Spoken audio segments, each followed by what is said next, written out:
Hello viewers and welcome back to my channel management paradise, जहां हम बात करते हैं इकोनॉमिक्स और मैनेजमेंट से जुड़े हुए टॉपिक्स की।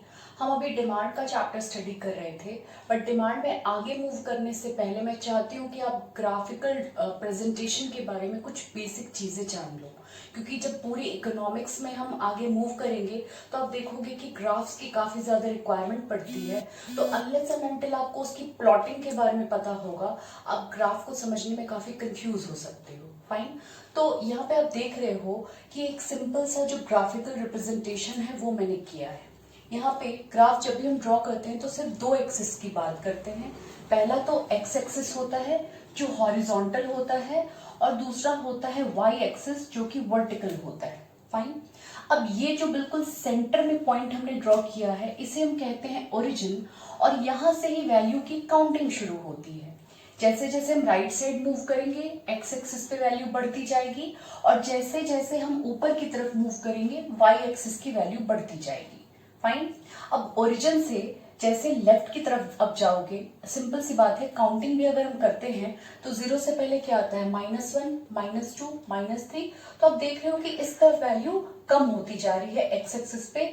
तो सिमिलरली वाई एक्सिस पे नीचे की तरफ वैल्यू क्या होगी, डिक्लाइन होती जाएगी। फाइन। अब इस तरीके से आप देख रहे हो कि ग्राफ के टोटल 4 पार्ट्स हमने डिवाइड कर दिए। इसे हम कहते हैं first quadrant, second, third and fourth quadrant. ये एंटी क्लॉकवाइज हम स्टडी कर रहे हैं फिलहाल के लिए, ताकि हमें इजीली समझ में आ जाए। जो फर्स्ट क्वाड्रेंट है उसमें दोनों ही जो वैल्यू है एक्स और वाई की, वो दोनों ही वैल्यू क्या आ रही है, पॉजिटिव। तो इसलिए हमने क्या लिखा, पॉजिटिव पॉजिटिव। ध्यान में रखेंगे, सिंस आप बस सिंपल सी बात ये रखो यार कि जो भी वैल्यू पॉजिटिव या नेगेटिव आ रही है उसके हिसाब से क्वाड्रेंट की वैल्यू को हम करते हैं डिटरमाइन। फाइन। तो सिंस अब ये हमने लिया, पहले हमेशा एक्स एक्सिस की वैल्यू लेंगे और फिर हम लेंगे वाई एक्सिस की वैल्यू। तो सिंस यहाँ पे एक्स क्या है, पॉजिटिव, तो हमने लिख दिया पॉजिटिव, और वाई भी क्या है, पॉजिटिव, तो हमने लिख दिया पॉजिटिव। अब आप देखो सेकंड क्वाड्रेंट में क्या होना चाहिए, पहले किसकी वैल्यू लिखते हैं, एक्स की। तो एक्स की वैल्यू क्या है, नेगेटिव, और y की वैल्यू क्या है, पॉजिटिव। तो इसीलिए क्वाड्रेंट की वैल्यू क्या हो जाएगी, नेगेटिव पॉजिटिव।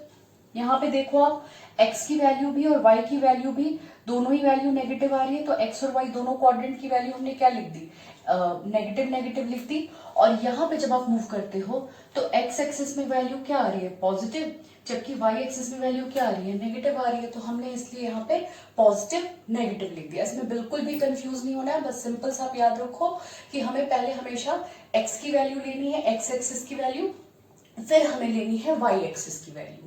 फाइन। अब एक और इंपॉर्टेंट चीज आप यहाँ पे ध्यान में रखोगे कि जब भी हम बात करते हैं x एक्सिस की, तो इस पे जो इंडिपेंडेंट वेरिएबल होता है हम उसको लेते हैं, जबकि y एक्सिस पे हम हमेशा डिपेंडेंट वेरिएबल को लेते हैं। अब इंडिपेंडेंट और डिपेंडेंट क्या है, जैसे अगर मान लो कि मैं कहूं कि कीमत के बढ़ने से डिमांड घटती है। फाइन। कीमत के बढ़ने से डिमांड घटती है, तो इसका मतलब कीमत पे डिमांड डिपेंड कर रही है, यानी कि कीमत क्या हो जाएगी, इंडिपेंडेंट, और डिमांड क्या हो जाएगी, डिपेंडेंट। फाइन। तो इसका मतलब कि जब भी इंडिपेंडेंट वेरिएबल की बात करेंगे वो किधर आएगा, एक्स एक्सिस पे, और जो डिपेंडेंट वेरिएबल होगा वो आएगा वाई एक्सिस पे। अब मैं जो बोलने जा रही हूँ आप उसको बिल्कुल अच्छे से माइंड में सेट कर लो, कोट कर लो, क्योंकि जो बेसिक ग्राफ का रूल होता है उससे थोड़ा सा अलग हटके हम लॉ ऑफ डिमांड और लॉ ऑफ सप्लाई में स्टडी करेंगे। लॉ ऑफ डिमांड में मैंने जैसे ग्राफ बताया था लास्ट डे, तो आपको याद होगा कि मैंने प्राइस इधर लिखा था और मैंने क्वांटिटी इधर लिखा था।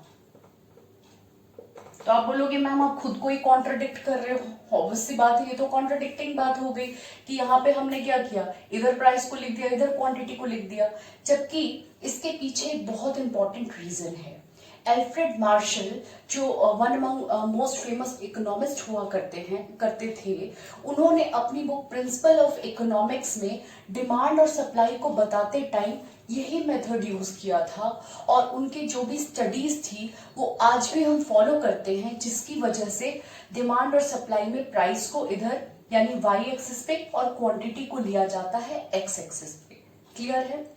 अब बारी आती है इकोनॉमिक्स के ग्राफ की। तो इकोनॉमिक्स में आप देखोगे कि ज्यादातर ग्राफ जो हम स्टडी करते हैं वो फर्स्ट क्वाड्रेंट में ही बनाया जाता है। फाइन, ज्यादातर वैल्यू पॉजिटिव होती है एक्स और वाई की, इसलिए हम ज्यादातर ग्राफ को फर्स्ट क्वाड्रेंट में बनाते हैं। लेकिन कुछ थ्योरीज ऐसी भी है जिसमें ग्राफ का कुछ पोर्शन आपका सेकेंड क्वाड्रेंट में जाएगा, कुछ ग्राफ्स में आप देखोगे कि ग्राफ का पोर्शन जो है वो फोर्थ क्वाड्रेंट में भी जाएगा। तो अनलेस एंड अनटिल रिक्वायर्ड नहीं हो, हम क्या करेंगे, सिर्फ और सिर्फ ग्राफ का कौन सा पोर्शन प्लॉट करेंगे, पहला क्वाड्रेंट वाला पोर्शन प्लॉट करेंगे, ये वाला पोर्शन लेंगे, जैसा कि मैंने लॉ ऑफ डिमांड में भी लिया था। लॉ ऑफ डिमांड का एक सिंपल एग्जांपल ले सकते हैं, एक तरफ लिया प्राइस और एक तरफ हमने ले लिया क्वांटिटी। प्राइस मान लो बढ़ रही है, ठीक है, तो क्वांटिटी क्या हो जाएगी यहाँ पे, फॉल, लाइक 5 4 3 2 1। क्लियर है? तो अब हम इसको यहाँ पे प्लॉट करके भी देख सकते हैं। जब प्राइस हमारी 1 रुपी है, प्राइस हमारी 1 रुपी है, तो क्वांटिटी उस टाइम पे कितनी है, 5, यानी कि ये कहां तक आएगा, यहां तक। ये हमने अपना पहला पॉइंट प्लॉट कर लिया, ठीक है। प्राइस जब बढ़ के 2 रुपए हुई तो क्वांटिटी कितनी हो गई, 4 यूनिट, ये सेकेंड पॉइंट हमने प्लॉट कर लिया। प्राइस के 3 होने पे क्वांटिटी भी कितनी हो गई, 3, तो ये हमने थर्ड पॉइंट प्लॉट कर लिया। जब प्राइस 4 रुपए हो गई तो क्वांटिटी आपकी कितनी हो गई, 2 यूनिट्स हो गई, ये हमने क्वांटिटी ले लिया। जैसे मैंने बताया था, इधर क्या लेंगे, क्वांटिटी लेंगे डिमांड और सप्लाई की केस में। और फाइनली जब प्राइस बढ़ के 5 रुपए हो गई तो क्वांटिटी डिक्लाइन होकर 1 यूनिट हो गई। इन सभी पॉइंट्स को जब हम ज्वाइन करेंगे तो इसी को हम कहेंगे डिमांड कर्व। क्लियर है? अब जब भी स्टार्टिंग में ग्राफ बनाना आपको कोई भी डाउट हो तो इस तरीके से आप प्लॉटिंग करके देन ड्रॉ कर सकते हो, लेकिन ये मेथड हमेशा आपको नहीं यूज करना है। जैसे जैसे आप आगे मूव करोगे ग्राफ्स बहुत ज्यादा बढ़ जाएंगे सिलेबस में, तो आपको तब तक इतनी प्रैक्टिस हो जानी चाहिए कि वैल्यूज को देखकर आप डायरेक्ट पॉइंट पुट कर सके और डायरेक्टली उनको प्लॉट कर सके। क्लियर है? तो यहां तक आपको कोई भी डाउट होता है तो आप नीचे कमेंट सेक्शन में मेंशन कर सकते हो। और अगर मान लो कि आप डिमांड के जुड़े हुए प्रीवियस टॉपिक्स देखना चाहते हो तो मैंने ऊपर आई बटन में और नीचे डिस्क्रिप्शन बॉक्स में भी मेंशन कर दिया है। नेक्स्ट लेक्चर में हम डिमांड को आगे प्रोसीड करेंगे, जैसे कि exceptions to the law of demand, movement and shift in demand, elasticity of demand, काफी सारी चीजें हैं आगे डिमांड में स्टडी करने को। तो आप आगे के लेक्चर्स भी जरूर कंटिन्यू करना अगर आपको डिमांड का बिल्कुल थॉरो नॉलेज चाहिए। फाइन। अगर आपने अब तक मेरे चैनल को सब्सक्राइब नहीं किया है तो जरूर सब्सक्राइब कीजिए और बेल आइकन को हिट कीजिए सो दैट आपको लेटेस्ट नोटिफिकेशन मिल सके। Thank you.